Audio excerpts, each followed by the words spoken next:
अस्सलामुअलैकुम नाज़रीन, मैं हूं मोहम्मद अदनान। वेलकम करता हूं आपका हमारी चैनल टॉकिंग ऑफ इस्लाम में।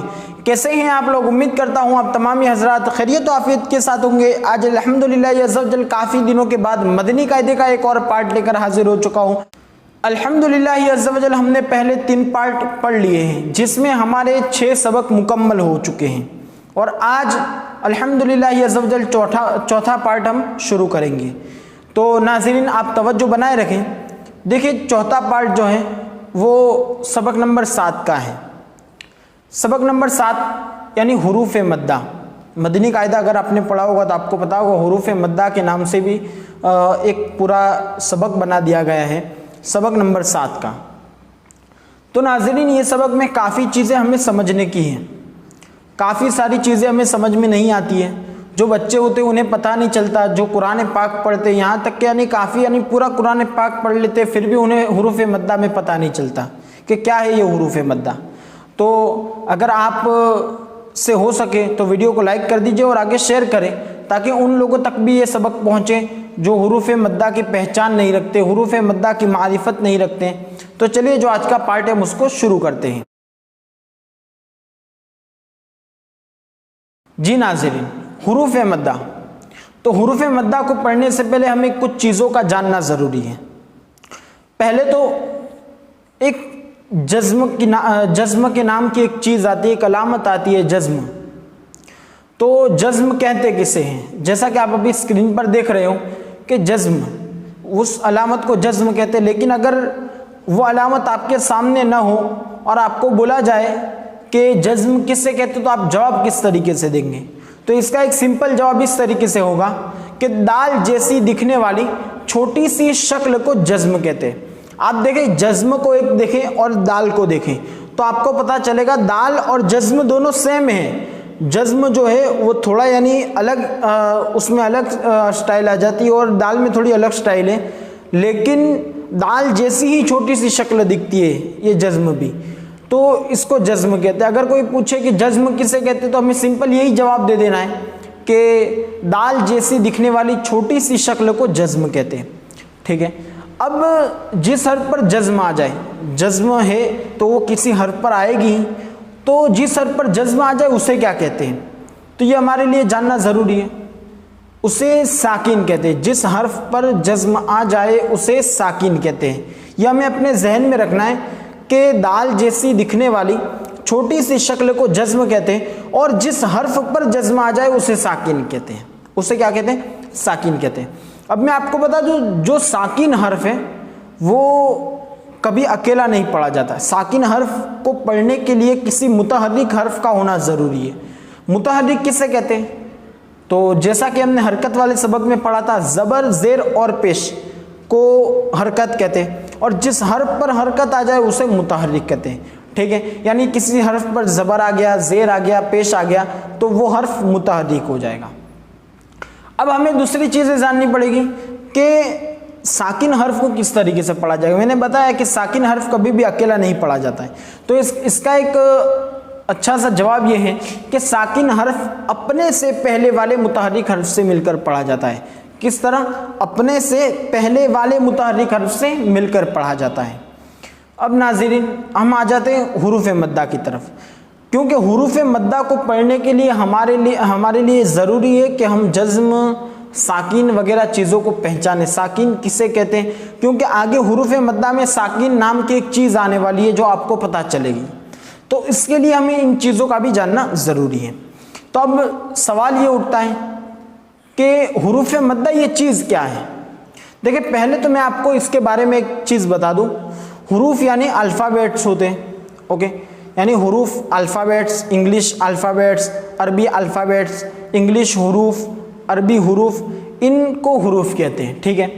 जैसे इंग्लिश में होता है A, B, C, D, इस तरीके के ये हुरूफ हैं इंग्लिश के, लेकिन अरबी में अलीफ, बा, ता, सा ये हुरूफ है। ठीक है। अब मद्दा यानी खींचना। मद के माना है खींचना यानी दराज करना। देखिए आप हुरूफ मद्दा का अगर आप जान लेंगे ना, ये जब सबक आप सुन लेंगे तो आपको पता चल जाएगा इसको हुरूफ मद्दा क्यों कहने में आता है। ये जो हर्फ है ये खींचने वाले हर्फ हैं और ये 3 हर्फ ऐसे जो खींचे जाते हैं, ठीक है, ये 3 हर्फ ऐसे हैं जो खींचे जाते हैं, और जो आगे जो खींचे जाने वाले अस्बाक आएंगे वो इन्हीं तीनों से शुरू होंगे। ये तीनों के बिना कोई हर्फ खींचा नहीं जाता, यह आपको मैं बता दूं। और है जो दूसरे आने वाले जो 70वां जो सबक है उसमें आपको और भी मालूम चलेगा, लेकिन इन हर्फों का पहले हमें जानना ज़रूरी है। तो हुरूफ मद्दा के बारे में हमने जान लिया कि ये वो हर्फ हैं जो खींचे जाते हैं, जो खींचने वाले हुरूफ हैं उनको हुरूफ मद्दा कहा जाता है। लेकिन ये है कितने, एक सवाल ये उठता है, ये है कितने नाज़रीन? तो इसका जवाब ये है कि हुरूफ मद्दा 3 है। कितने हैं हुरूफ मद्दा? 3 है। अलीफ मद्दा, वाव मद्दा, या मद्दा। अलीफ मद्दा, वाव मद्दा, या मद्दा, ठीक है। इनको अब हमें समझना पड़ेगा, अलीफ मद्दा कब होगा, वाव मद्दा कब होगा, या मद्दा कब होगा, ठीक है। इन सारी चीज़ों को हमारे जहन में अब बिठाना पड़ेगा।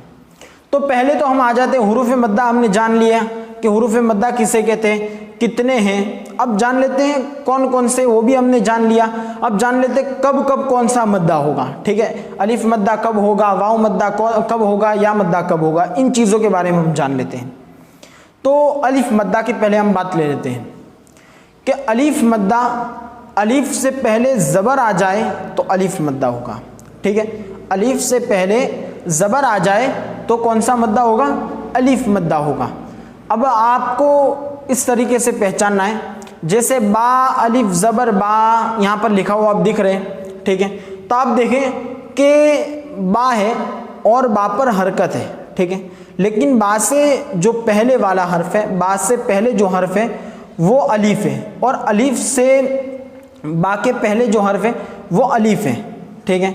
तो अलीफ से पहला हर्फ जो मुतहर्रिक है बा, तो उस पर कौन सी हरकत आ रही है, ठीक है, हमें ये जानना।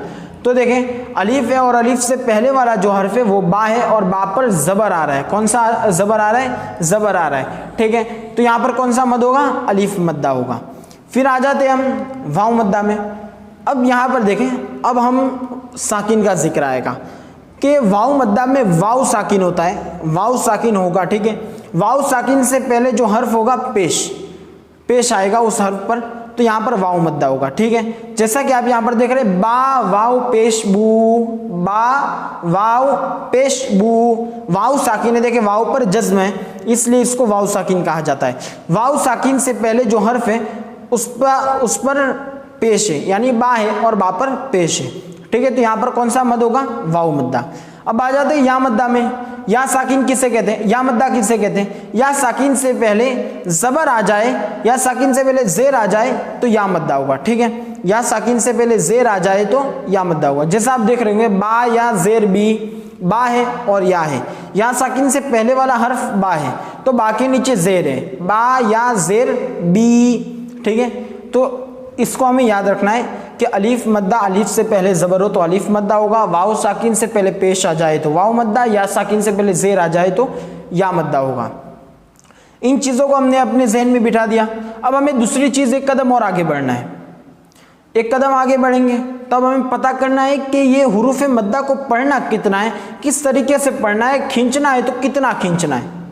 ज़्यादा खींच लिया तब भी टेंशन, कम खींचेंगे तो यानी कंफ्यूज हो जाते हैं। तो इसका हल भी हमारे कुर्रा हजरात ने हमें बता दिया है।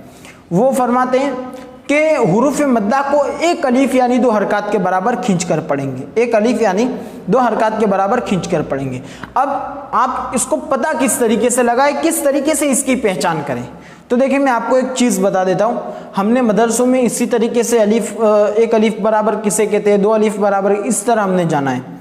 तो देखिए मैं पढ़ रहा हूँ, बा अलिफ ज़बर बा, बा यानी जो ये उंगली है शहादत की, जो ये फर्स्ट उंगली है, तो उसको हमें यानी अच्छी तरीके से यानी यूँ मुट्ठी बांध देनी है, ठीक है।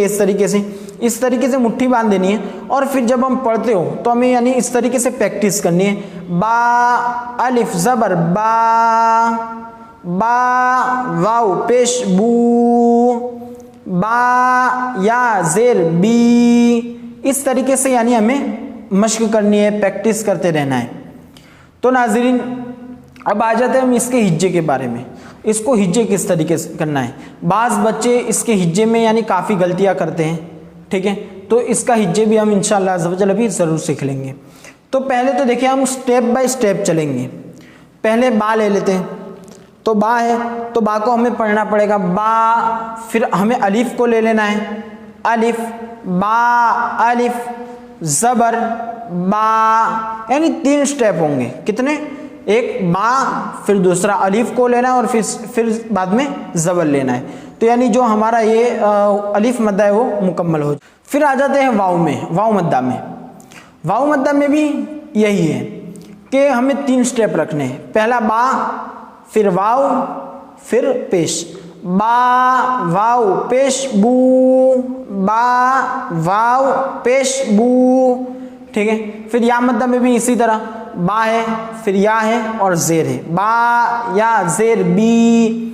अब हमें यहाँ पर एक चीज़ मैं बता दूं, अब ऐसा नहीं कि बा के बारे में, अगर खौ है तो खौ को पहले स्टेप में रख दीजिए, या है तो या को पहले स्टेप में रख दीजिए। इन सारी चीज़ों को हमारे जहन में रखना काफ़ी ज़रूरी है। तो उम्मीद करता हूँ आपको ये वीडियो पसंद आई होगी, और अगर वीडियो पसंद आए तो वीडियो को लाइक कर दीजिए और आगे शेयर करें। चैनल पर नए तो चैनल को सब्सक्राइब कर दीजिए और बेल आइकन को ऑन कर दीजिए। और अभी तक आपने मुझे इंस्टाग्राम पर फॉलो नहीं किया है तो फॉलो कर दीजिए। डिस्क्रिप्शन बॉक्स में इंस्टाग्राम की लिंक भी दी गई है, आप वहाँ जाकर भी मुझे फॉलो कर सकते हैं। और जो आपके जहन में जो सजेशन है, जो आपके जहन में और चैनल को आगे बढ़ाने की जो चीज़ें हैं, आपको अगर कोई कन्फ्यूज़न हो रहा है या आपको कोई प्रॉब्लम्स आ रही है मदनी कायदा समझने में या कुरान पाक समझने में, तो वहाँ पर इंस्टाग्राम पर आप मुझे फॉलो करके वहाँ पर आप मुझे मैसेज करें। इंशाल्लाह अज़्ज़ व जल आपको उसका रिप्लाई देने की कोशिश करूँगा, और आपके जो प्रॉब्लम्स होंगे उसको भी मैं सॉल्व करूँगा, और आपके जो कन्फ्यूज़न्स होंगे उन कन्फ्यूज़न्स को भी मैं सॉल्व करूँगा, ठीक है। तो इंशाल्लाह अज़्ज़ व जल मिलते हैं अगली वीडियो में। अस्सलामु अलैकुम व रहमतुल्लाहि ताला।